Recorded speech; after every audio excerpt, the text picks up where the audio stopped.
Hi friends, ಎಲ್ಲರಿಗೂ ನಮಸ್ಕಾರ. ಬನ್ನಿ ಫ್ರೆಂಡ್ಸ್, ಶಾರದೆ ಸೀರಿಯಲ್ನ ಇವತ್ತಿನ ಸಂಚಿಕೆಯಲ್ಲಿ ಏನಾಗ್ತಿದೆ ಅಂತ ನೋಡ್ಕೊಬರೋಣ. ಅದಕ್ಕೂ ಮುಂಚೆ ಯಾರೆಲ್ಲ ನನ್ನ ವಿಡಿಯೋ ನೋಡ್ತಾ ಇದ್ದೀರಾ ಫ್ರೆಂಡ್ಸ್, ಅವರೆಲ್ಲ ಪ್ಲೀಸ್ ಪುಟ್ಟದೊಂದು ಲೈಕ್ ಮಾಡಿ, ಹಾಗೆ ಫಾಲೋ ಮಾಡೋದನ್ನು ಮರಿಬೇಡಿ. ಬನ್ನಿ ಸ್ಟಾರ್ಟ್ ಮಾಡೋಣ. ಫ್ರೆಂಡ್ಸ್, ಮೊದಲಿಗೆ ಇಲ್ಲಿ ವಿಮಲ ಕಣ್ಣೀರು ಹಾಕೊಂಡು ಸಿದ್ದು ಕೈ ಹಿಡ್ಕೊಂಡು ಹೋಗ್ಬೇಡ ಅಂತ ಹೇಳ್ತಾ ಇರಬೇಕಾದ್ರೆ, ಶಾರದವ್ರನ್ನ ನಾನು ಮದುವೆ ಆಗಿದ್ದೀನಿ, ಅವ್ರನ್ನ ಕಷ್ಟಕ್ಕೆ ತಳ್ಳಿ ನಾನು ಇರೋಕ್ಕಾಗಲ್ಲಮ್ಮ, ದಯವಿಟ್ಟು ನನ್ನನ್ನು ಅರ್ಥ ಮಾಡ್ಕೊ ಅಂತ ಸಿದ್ದು ಹೇಳ್ತಾ ಇದ್ರೆ, ಈ ಕಡೆ ವಿಮಲ ಕಣ್ಣೀರು ಹಾಕೊಂಡು ಹೋಗ್ಬೇಡ ಮಗನೇ ಅಂತ ಕೇಳ್ಕೊತಾ ಇರ್ತಾಳೆ.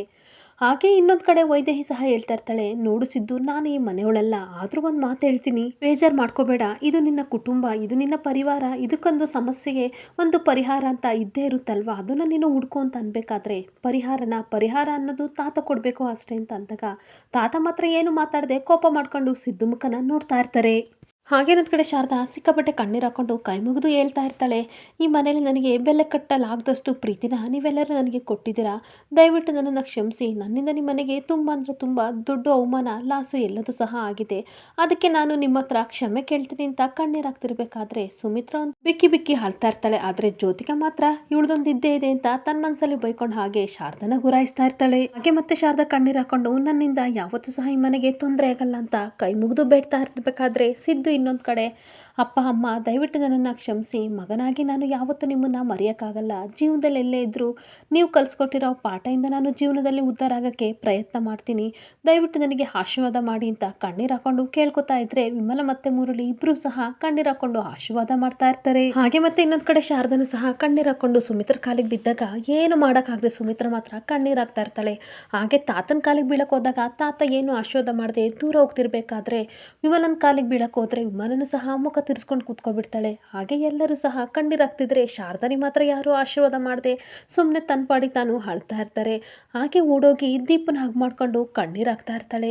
ಇನ್ನೊಂದು ಕಡೆ ಪಾರಿಜಾತ ಹೇಳ್ತಾ ಇರ್ತಾಳೆ, ನೋಡು ಸಿದ್ದು, ಇಷ್ಟು ವರ್ಷ ಈ ಮನೇಲಿ ರಾಜನಾಗಿ ನೀನು ಇದ್ದೆ, ತುಂಬ ಖುಷಿಯಿಂದ ಚೆನ್ನಾಗಿ ಮೆರಿತಾ ಇದ್ದೆ, ಆದರೆ ಇವಾಗ ಹೊರಗಡೆ ಹೋದರೆ ತುಂಬ ಅಂದರೆ ತುಂಬ ಕಷ್ಟಪಡಬೇಕಾಗುತ್ತೆ, ಯೋಚನೆ ಮಾಡು, ಇವಳಿಗೋಸ್ಕರ ನೀನು ಮನೆ ಬಿಟ್ಟು ಹೋಗ್ಬೇಡ ಅಂತ ಹೇಳ್ಬೇಕಾದ್ರೆ ಸಿದ್ದು ಹೇಳ್ತಾ ಇರ್ತಾನೆ, ದುಡ್ಡಿಲ್ಲ ಅಂತಂದರೆ ಜೀವನ ಖಂಡಿತ ನಡೆಯುತ್ತೆ, ಅಂದರೆ ನೆಮ್ಮದಿಲ್ಲ ಅಂತಂದರೆ ಜೀವನ ನಡೆಯಲ್ಲ ಅಂತ ಅನ್ಬೇಕಾದ್ರೆ ಯಾಕೆ ಸಿದ್ದು ಈ ರೀತಿ ಮಾತಾಡ್ತಿದೀಯಾ, ಇವಳು ಯಾರಿಗೋಸ್ಕರ ನೀನು ನಮ್ಮನ್ನೆಲ್ಲ ಬಿಟ್ಟೋಗ್ತಿದೀಯಾ, ಚಿಕ್ಕ ವಯಸ್ಸಿನಲ್ಲಿ ನಾವು ಎಷ್ಟು ಜಗಳ ಆಡ್ತಿದ್ವಿ, ಎಷ್ಟು ಕೋಪ ಮಾಡ್ಕೋತಿದ್ವಿ, ಆದರೆ ಮನೆಯವ್ರ ಮುಂದೆ ಎಲ್ಲರೂ ಸಹ ಖುಷಿಯಾಗಿದ್ವಿ, ಮತ್ತು ಎಲ್ಲ ಒಗ್ಗಟ್ಟಿಂದ ಇರ್ತಿದ್ವಿ, ಆದರೆ ಇವಾಗ ಯಾಕೋ ನಮ್ಮನ್ನೆಲ್ಲ ಬಿಟ್ಟು ಇವಳಿಗೋಸ್ಕರ ದೂರ ಹೋಗ್ತಿದ್ಯಾ ಅಂತ ಜ್ಯೋತಿಕಾ ನಾಟಕ ಮಾಡ್ತಾ ಇರ್ತಾಳೆ. ಹಾಗೆ ಸಿದ್ದು ಏನು ಮಾತಾಡದೆ ಶಾರದವ್ರೆ ಬನ್ನಿ ಅಂತ ಶಾರದಾ ಕೈ ಇಟ್ಕೊಂಡು ತಾತನ ಹತ್ರ ಆಶೀರ್ವಾದ ಪಡ್ಕೊಳ್ಳೋಕೆ ಅಂತ ಹೋಗ್ತಿರ್ಬೇಕಾದ್ರೆ, ದೂರ ನಿಲ್ಲಿ, ನಿಮ್ಮನ್ನು ನೋಡೋಕ್ಕೂ ನನಗೆ ಅಸಹ್ಯ ಅಂತ ಅನಿಸುತ್ತೆ, ನೀವು ನನಗೆ ವಿಶ್ವಾಸ ದ್ರೋಹ ಮಾಡಿದ್ದೀರಾ, ಅದನ್ನು ನಾನು ಯಾವತ್ತೂ ಕ್ಷಮಿಸಲ್ಲ, ಅದು ಕ್ಷಮೆನೇ ಇಲ್ಲ, ನಿಮಗೆ ನನ್ನ ಆಶೀರ್ವಾದ ಯಾವತ್ತೂ ಇರಲ್ಲ ಅಂತ ಬೈತಾ ಇರ್ತಾರೆ. ಆಗ ಶಾರದಾ ಸಿಕ್ಕಾಪಟ್ಟೆ ಕಣ್ಣೀರು ಹಾಕ್ತಿರ್ಬೇಕಾದ್ರೆ ಸಿದ್ದು ಬನ್ನಿ ಹೋಗೋಣ ಅಂತ ಅಲ್ಲಾಗೆ ತಗೊಂಡು ಹೊರಗಡೆ ಹೋಗ್ತಾ ಇರಬೇಕಾದ್ರೆ ಸುಮಿತ್ರಾ ದೀಪನ್ ನೋಡಿ ಅಮ್ಮಮ್ಮ ಅಂತ ಕೂಕೊಂಡು ಓಡ್ ಬರ್ತಾಳೆ. ಓಡ್ ಬಂದು ಅವಳನ್ನ ಹಗ್ ಮಾಡ್ಕೊಂಡು ಕಣ್ಣೀರು ಹಾಕ್ತಾ ಇರ್ತಾಳೆ. ಈ ಅಮ್ಮಮ್ಮನಿಗೆ ಒಂದು ಮಾತು ಹೇಳ್ದೆ ಹೋಗ್ತಾ ಇದೆಯಲ್ಲ, ಈ ಅಮ್ಮಮ್ಮ ನಿನಗೆ ಬೇಡವಾದ್ಲ, ದಯವಿಟ್ಟು ಇಲ್ಲೇ ಇರಿ ನೀನು ಅಂತ ಕೇಳ್ತಿರ್ಬೇಕಾದ್ರೆ ಕಣ್ಣೀರು ಒರೆಸಿ ದೀಪು ಹೇಳ್ತಾ ಇರ್ತಾಳೆ, ಅಮ್ಮಮ್ಮ ಬೇಜಾರು ಮಾಡ್ಕೋಬೇಡಿ, ತಾತನಿಗೆ ಇವಾಗ ಕೋಪ ಬಂದಿದೆ, ಕೋಪ ಕಡಿಮೆ ಆದಮೇಲೆ ಖಂಡಿತ ನಾವು ವಾಪಸ್ ಬರ್ತೀವಿ, ಅಲ್ಲಿವರೆಗೂ ನೀವು ತುಂಬ ಕತೆಗಳನ್ನು ಕಲ್ತ್ಕೊಂಡಿರಿ, ನಾನು ಬಂದಮೇಲೆ ಹೇಳ್ಬೇಕು, ನೀವು ಹೇಳೋ ಕತೆಗಳಂದರೆ ನನಗೆ ತುಂಬ ಇಷ್ಟ, ಆವಾಗ ಡೈಲಿ ಒಂದೊಂದು ಕತೆ ಕೇಳ್ಕೊಂಡು ನಿದ್ದೆ ಮಾಡ್ತೀನಿ ಅಂತ ಸಮಾಧಾನ ಮಾಡ್ತಾ ಇದ್ರೆ ಸಿಕ್ಕಾಬಟ್ಟೆ ಬಿಕ್ಕಿಸ್ಕೊಂಡು ಈ ಕಡೆ ಸುಮಿತ್ರಾ ಕಣ್ಣೀರು ಹಾಕ್ತಾ ಇರ್ತಾಳೆ. ಮತ್ತೆ ಸಿದ್ದು ಹೋಗೋಕ್ಕೆ ಅಂತ ಬರ್ತಾ ಇರಬೇಕಾದ್ರೆ ಆರ್ತಿ ಓಡ್ ಬಂದು ಹಗ್ ಮಾಡ್ಕೊಂಡು ಕಣ್ಣೀರು ಹಾಕ್ತಾ ಇರ್ತಾಳೆ. ಅಣ್ಣ, ಈ ಮನೇಲಿರೋ ಎಲ್ಲ ರೈಟ್ಸು ನಿನಗಿದೆ, ದಯವಿಟ್ಟು ತಾತನ ಹತ್ರ ಮಾತಾಡು, ಹೋಗ್ಬೇಡ ಅಂತ ಅಂದಾಗ, ಇಲ್ಲ ಇದಕ್ಕೆ ಪರಿಹಾರ ಇಲ್ಲ, ಬೇಜಾರು ಮಾಡ್ಕೋಬೇಡ, ನಾನು ಎಲ್ಲೂ ಹೋಗಲ್ಲ, ಇಲ್ಲೇ ಹತ್ರದಲ್ಲಿ ಇರ್ತೀನಿ, ನೀನೊಂದು ಕಾಲ್ ಮಾಡಿದರೆ ನಾನು ಓಡೋಡಿ ಬರ್ತೀನಿ, ಇವಾಗ ನೀನು ಚಿಕ್ಕವಳಲ್ಲ ಆರ್ತಿ, ತುಂಬ ದೊಡ್ಡಳಾಗಿದೆಯಾ, ನಾನು ಇಲ್ಲ ಅಂತಂದ್ರೆ ನನ್ನ ಜಾಗದಲ್ಲಿ ಅಪ್ಪ ಅಮ್ಮನ ನೀನು ನೋಡ್ಕೋಬೇಕು, ಸಮಾಧಾನ ಮಾಡ್ಕೊ ಅಂತ ಹೇಳ್ತಾ ಇದ್ರೆ ಆರ್ತಿ ಕಣ್ಣೀರು ಹಾಕೊಂಡು ವಿಮಲಾ ಮುರಳಿ ಹತ್ರ ಹೋಗ್ತಾಳೆ. ಅಪ್ಪ ಅಮ್ಮ ಪ್ಲೀಸ್ ನೀವಾದರೂ ಹೇಳಿ, ಅಣ್ಣ ಅದಕ್ಕೆನ ಇಲ್ಲ ಉಳ್ಕೊಳ್ಳೋಕ್ಕೆ ತಾತನ ಹತ್ರ ಮಾತಾಡಿ ಅಂತ ಕಣ್ಣೀರು ಹಾಕ್ಕೊಂಡು ಎಷ್ಟು ಕೇಳಿದ್ರು ಸಹ ಏನು ಮಾತಾಡದೆ ಅವರು ಸಹ ಅಳ್ತಾ ಇರ್ತಾರೆ. ಅಷ್ಟೊತ್ತಿಗೆ ಪಾರಿಜಾತ ಹೇಳ್ತಾ ಇರ್ತಾಳೆ, ಅಲ್ಲ ಗೋಲ್ಡಿ, ಈ ಸಿದ್ದುಗೆ ಏನಾಗಿದೆ ನನಗಂತೂ ಗೊತ್ತಿಲ್ಲ, ಈ ಮನೆಯಲ್ಲಿ ಮಹಾರಾಜನ ಥರ ಇರಬೇಕಾದವನು ಅವಳಿಗೋಸ್ಕರ ಮನೆ ಬಿಟ್ಟು ಹೋಗ್ತಿದ್ನಲ್ಲ, ಇವನಿಗೆ ದಡ್ಡನ ಬುದ್ಧಿವಂತನು ಅಂತ ಅನ್ಬೇಕಾದ್ರೆ ಅವನು ತುಂಬ ಸಿಕ್ಕಾಬಟ್ಟೆ ಕೊಪ್ಪು ತೋರಿಸ್ತಾ ಇದ್ದಾನೆ, ಬಿಡುಗ್ರಾನಿ ಹೋಗ್ತಾನೆ, ನಾನೇನು ಮಾಡೋಣ ಅಂತ ಹೇಳ್ತಾ ಇರ್ತಾಳೆ. ಹಾಗೆ ಇನ್ನೊಂದು ಕಡೆ ಸಿದ್ದು ದೀಪನ ಕರ್ಕೊಂಡು ಹೋಗ್ತಾ ಇರಬೇಕಾದ್ರೆ ಶಾರದಾ ಮಾತ್ರ ಸಿಕ್ಕಾಬಟ್ಟೆ ಕಣ್ಣೀರು ಹಾಕೊಂಡು ಸುಮಿತ್ರನ ನೋಡ್ತಾ ಇರ್ತಾಳೆ. ಸಿದ್ದು ಸುಮಿತ್ರನ ಕಾಲಿಗೆ ಬಿದ್ದು ಆಶೀರ್ವಾದ ತಗೊಂಡು ಹೋಗ್ತಾ ಇದ್ರೆ ಶಾರದಾ ಸುಮಿತ್ರನ ನೋಡ್ಕೊಂಡು ಹಾಗೆ ಕಣ್ಣೀರು ಹಾಕೊಂಡು ಸುಮಿತ್ರ ಮನೆಗೆ ಕರ್ಕೊಬಂದಿದ್ದ ದಿನಗಳನ್ನೆಲ್ಲ ನೆನಪು ಮಾಡ್ಕೊಂಡು ಹೊರಡೆ ಹೋಗ್ತಾ ಇದ್ರೆ ಈ ಕಡೆ ಜ್ಯೋತಿಕಾ ತುಂಬ ಖುಷಿ ಪಡ್ತಾ ಇರ್ತಾಳೆ. ಏನು ಗೊತ್ತಾ ಗ್ರಾನಿ, ಈ ಮನೆ ಮಗಳು ಮನೆ ಜನರಿಂದ ದೂರ ಆಗ್ತಿದ್ದಾಳಲ್ಲ, ಅದೇ ನನಗೆ ದೊಡ್ಡ ಖುಷಿ, ಹಾಗೆ ತುಂಬ ನೆಮ್ಮದಿ ಅಂತ ಇಬ್ಬರು ಸಹ ಒಳಗೆ ಖುಷಿ ಪಡ್ತಾ ಇದ್ರೆ ಸಿದ್ದು ದೀಪನ್ ಕರ್ಕೊಂಡು ಹೋಗ್ತಾ ಇರ್ತಾನೆ. ಇನ್ನೊಂದು ಕಡೆ ಶಾರದಾ ಕಣ್ಣೀರು ಹಾಕೊಂಡು ಮನೆ ದಾಟಿ ಬರ್ತಾ ಇರ್ತಾಳೆ. ಬಾಗ್ಲು ದಾಟಿ ಬರ್ತಾ ಇರಬೇಕಾದ್ರೆ ಮತ್ತೆ ಸುಮಿತ್ರ ಕರ್ಕೊಂಡ್ಬಂದಿದ್ದ ದಿನಗಳನ್ನು ನೆನಪು ಮಾಡಿಕೊಂಡು ಬಾಗಿಲಿಗೆ ನಮಸ್ಕಾರ ಮಾಡಿಕೊಂಡು ಹೊರಗಡೆ ಕಾಲಿಟ್ಟಿದ ತಕ್ಷಣ ಹ್ಯಾಪಿ ನ್ಯೂ ಇಯರ್ 2016 ಅಂತ ಆಕಾಶದ ಮೇಲೆ ಬರ್ತಾ ಇರುತ್ತೆ.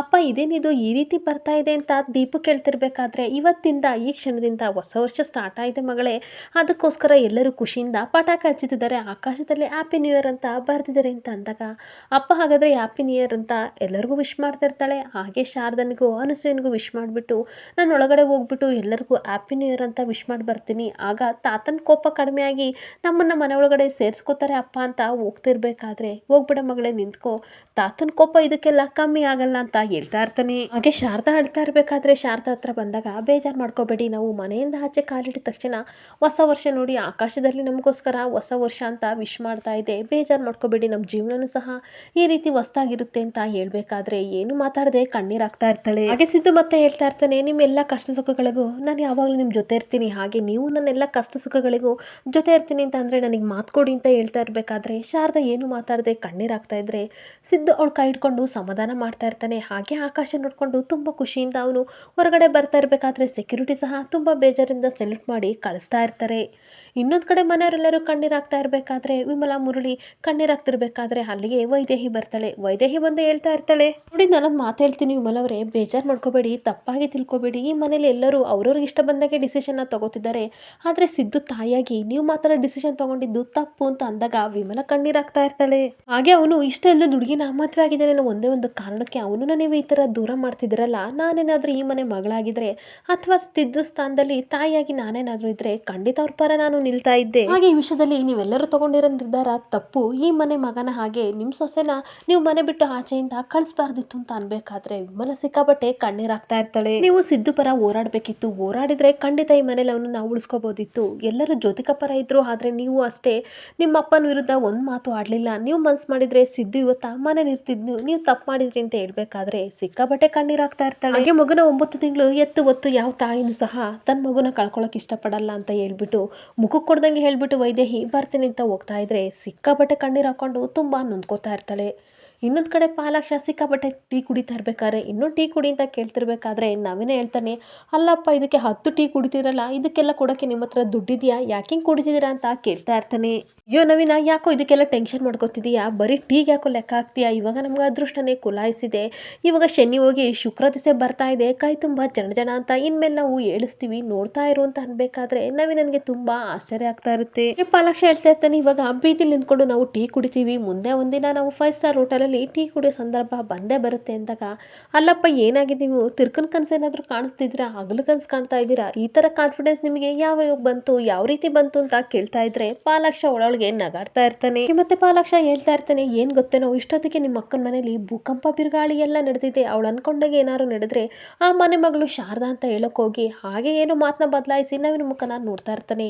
ಅವಳ ವಿಷಯ ಯಾಕಪ್ಪ ಈಗ ಶಾರದಾ ವಿಷಯ ಯಾಕೆ ಕೇಳ್ತಿದ್ಯಾ ಅಂತ ನವೀನ ಕೇಳ್ತಾ ಇರ್ಬೇಕಾದ್ರೆ ಅರ್ಧ ಹೆಸರ ಕೇಳ್ತಿದ್ರ ಅಂತ ಅನ್ಬೇಕಾದ್ರೆ, ಓ ಏನಿಲ್ಲ ಬಿಡೋ, ಏನು ಗೊತ್ತಾ, ಈಗ ಮನೆ ಮಗಳು ಜ್ಯೋತಿಕನೇ ಅಲ್ವಾ, ಅವಳ ಹೆಸರಿಗೆ ಎಲ್ಲ ಆಸ್ತಿನೂ ಅವ್ರ ತಾತ ಬರ್ತೀನಿ ಅಂತ ಹೇಳಿದ್ದಾರೆ, ಅವಳ ಹೆಸರಿಗೆ ಬರೆದ್ರೆ ನಮ್ಮ ಹೆಸರಿಗೂ ಬಂದಂಗಲ್ವಾ, ನೀನು ತಲೆ ಕೆಡಿಸ್ಕೊಬೇಡ ಅಂತ ಅಂದ್ಬಿಟ್ಟು ಅಣ್ಣ ಇನ್ನೊಂದು ಟೀ ಕೊಡಿ ಅಂತ ಅಂದಾಗ, ಅಪ್ಪ ಆಲ್ರೆಡಿ 10 ಟೀ ಕುಡ್ದಿದ್ಯಾ, ಬಾರಪ್ಪ ಬೇಡ ಅಂತ ಅಂದಾಗ ಇರೋ ಸ್ವಲ್ಪ ದುಡ್ಡು ಕೊಟ್ಟು ಬರ್ತೀನಿ ಅಂತ ಕಾಸು ಕೊಟ್ಟು ಹೋಗ್ತಾ ಇರ್ತಾನೆ. ಹಾಗೇನೊಂದು ಕಡೆ ವಿಮಲ ಸಿಕ್ಕಾಪಟ್ಟೆ ಕಣ್ಣೀರು ಹಾಕೊಂಡು ಯೋಚನೆ ಮಾಡ್ತಾ ಇರ್ತಾಳೆ, ನನ್ನ ಮಗ ಇವತ್ತು ಬಿಟ್ಟೋದ್ನಲ್ಲ, ನಾನು ಯಾವತ್ತೂ ಸಹ ಅವನ ಮೇಲೆ ನನಗೆ ಕೋಪ ಇದೆ ಹೊರತು ಈ ಥರ ಮನೆ ಬಿಟ್ಟು ಅರ್ಧ ರಾತ್ರಿಯಲ್ಲಿ ಹೋಗ್ಲಿ ಅಂತ ನಾನು ಯಾವತ್ತೂ ಬಯಸಿಲ್ಲ, ಇವಾಗ ಪಾಪ ಅವ್ನು ಎಲ್ಲೋಗಿದ್ದಾನೋ ಏನು ಮಾಡ್ತಿದ್ದಾನೋ ಅಂತ ಕಣ್ಣೀರಾಗ್ತಿರ್ಬೇಕಾದ್ರೆ ಮುರಳಿ ಒಂದು ಗ್ಲಾಸ್ ನೀರು ತಗೊಂಡು ಬಂದು ಸಮಾಧಾನ ಮಾಡ್ತಾ ಇರ್ತಾನೆ. ಸ್ವಲ್ಪ ರಿಲ್ಯಾಕ್ಸ್ ಆಗುವಂತ ನೀರು ಕೊಡ್ತಿರ್ಬೇಕಾದ್ರೆ ಅಷ್ಟೊತ್ತಿಗೆ ಸುಮಿತ್ರಾ ಮತ್ತೆ ದಶರಥ ಬರ್ತಾರೆ. ಸಮಾಧಾನ ಮಾಡ್ಕೋ ವಿಮಲ ಅಂತ ಕಣ್ಣೀರು ಒರೆಸಿ ಈ ಕಡೆ ಸುಮಿತ್ರಾ ಹೇಳ್ತಾ ಇರ್ತಾಳೆ, ನಮ್ಮ ಸಿದ್ದು ಈ ರೀತಿ ಮಾಡ್ತಾನೆ ಅಂತ ನಾವು ಅನ್ಕೊಂಡಿರ್ಲಿಲ್ಲ, ದಯವಿಟ್ಟು ನೀರು ಕುಡಿದು ಸಮಾಧಾನ ಮಾಡ್ಕೊ ಅಂತ ಹೇಳ್ತಿರ್ಬೇಕಾದ್ರೆ ದಶರಥನೂ ಸಹ ಸಾರಿ ವಿಮಲ, ದಯವಿಟ್ಟು ನನ್ನ ಕ್ಷಮಿಸು, ನಮ್ಮ ಜ್ಯೋತಿಕ ಯಾಕೋ ಇತ್ತೀಚೆಗೆ ಈ ಥರ ಆಡ್ತಾ ಇದ್ದಾಳೆ, ಅವಳು ರಿಸೆಪ್ಷನ್ಗೆ ಹೋಗಿ ಗಲಾಟೆ ಮಾಡಲಿಲ್ಲ ಅಂತ ಅಂದಿದ್ರೆ ನಮ್ಮ ಸಿದ್ದು ಮನೆ ಬಿಟ್ಟು ಹೋಗೋ ಅವಶ್ಯಕತೆನೇ ಇರಲಿಲ್ಲ,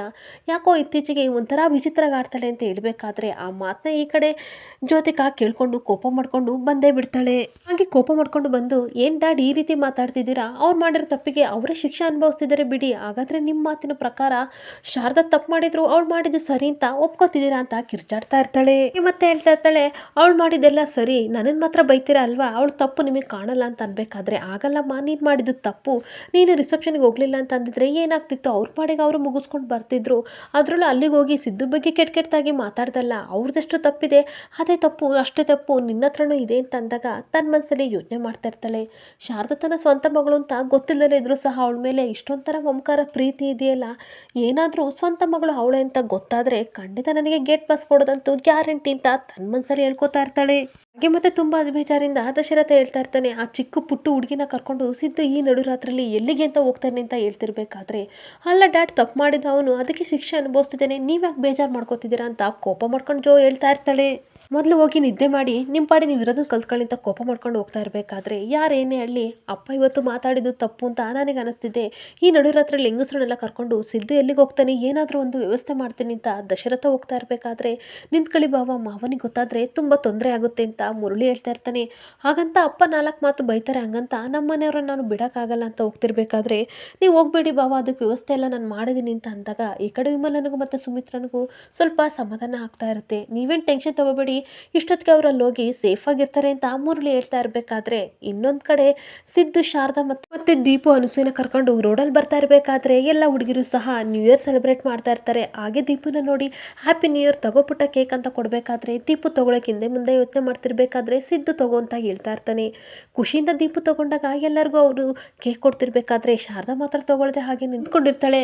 ಎಲ್ಲರಿಗೂ ಕೇಕ್ ಕೊಟ್ಬಿಟ್ಟು ತಂಪಾಡಿಗೆ ತಾನು ಈ ಕಡೆ ಅಲ್ಲಿರೋ ಹುಡುಗರೆಲ್ಲ ಎಂಜಾಯ್ ಮಾಡ್ತಿರ್ಬೇಕಾದ್ರೆ ಅನುಸೂಯ ಕಣ್ಣೀರಾಗ್ತಾ ಇರ್ತಾಳೆ. ದೇವ್ರೆ ಇಂಥ ಕಷ್ಟನ ಯಾರಿಗೂ ಕೊಡಬೇಡ, ಹೊಸ ವರ್ಷದವರು ಸೆಲೆಬ್ರೇಟ್ ಮಾಡ್ತಾ ಇದ್ರೆ ನಾವು ಮಾತ್ರ ಈ ಥರ ಬೀದಿಲಿ ನಿಂತ್ಕೊಂಡು ಹೋಗ್ತಾ ಇದ್ದೀವಿ, ದಯವಿಟ್ಟು ಇಂಥ ಕಷ್ಟನ ಯಾರಿಗೂ ಕೊಡಬೇಡ ಅಂತ ಕಣ್ಣೀರಾಗ್ತಾ ಇರ್ತಾಳೆ. ಸಿದ್ದು ಹೇಳ್ತಾ ಇರ್ತಾನೆ, ಉಡ್ಸಿದ ದೇವರು ಹುಲ್ ಮೇಯಿಸಲ್ಲ, ಕೇಕ್ ತಿನ್ನಿ ಅಂತ ಅನ್ಬೇಕಾದ್ರೆ, ಅಲ್ಲ ಸರ್ ನಿಮಗಿದೆಲ್ಲ ಬೇಕಾ, ನಮ್ಮ ಜೊತೆ ಬಂದು ಯಾಕೆ ಇಷ್ಟು ಕಷ್ಟಪಡ್ತಾ ಇದ್ದೀರಾ, ನಮ್ಮ ಜೀವನನೇ ಒಂಥರ ಸರ್, 2 ಜೊತೆ ಬಟ್ಟೆನ ವರ್ಷ ಪೂರ್ತಿ ಹಾಕ್ಕೋತೀವಿ, ಹಾಗೆ ಒಂದು ಊಟ ತಾಂಡು ಯಾವುದೋ ಒಂದು ಸೂರಲ್ಲಿ ಮಲ್ಕೊಂಡು ಖುಷಿಯಾಗಿ ಹೆಂಗೋ ಜೀವನ ಸಾಕ್ತೀವಿ, ಏಕೆಂದರೆ ನಾವು ಬೆಳೆದು ಬಂದಿರೋ ವಾತಾವರಣ ಹಾಗೆ, ಆದರೆ ನೀವು ಈ ವಾತಾವರಣಕ್ಕೆ ಹೊಂದ್ಕೊಳ್ಳೋದು ತುಂಬ ಕಷ್ಟ ಅಂತ ಹೇಳ್ತಾ ಇರ್ತಾಳೆ.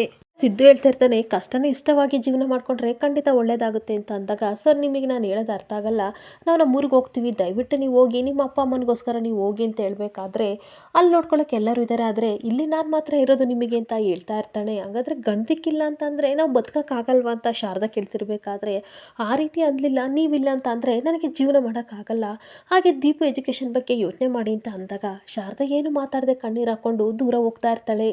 ಇಲ್ಲಿಗೆ ಸಂಚಿಕೆ ಎಂಡ್ ಆಗ್ತಿದೆ. ಈ ವಿಡಿಯೋ ಇಷ್ಟ ಆದರೆ ಪುಟ್ಟದೊಂದು ಲೈಕ್ ಮಾಡಿ, ಫಾಲೋ ಮಾಡಿ. Thank you.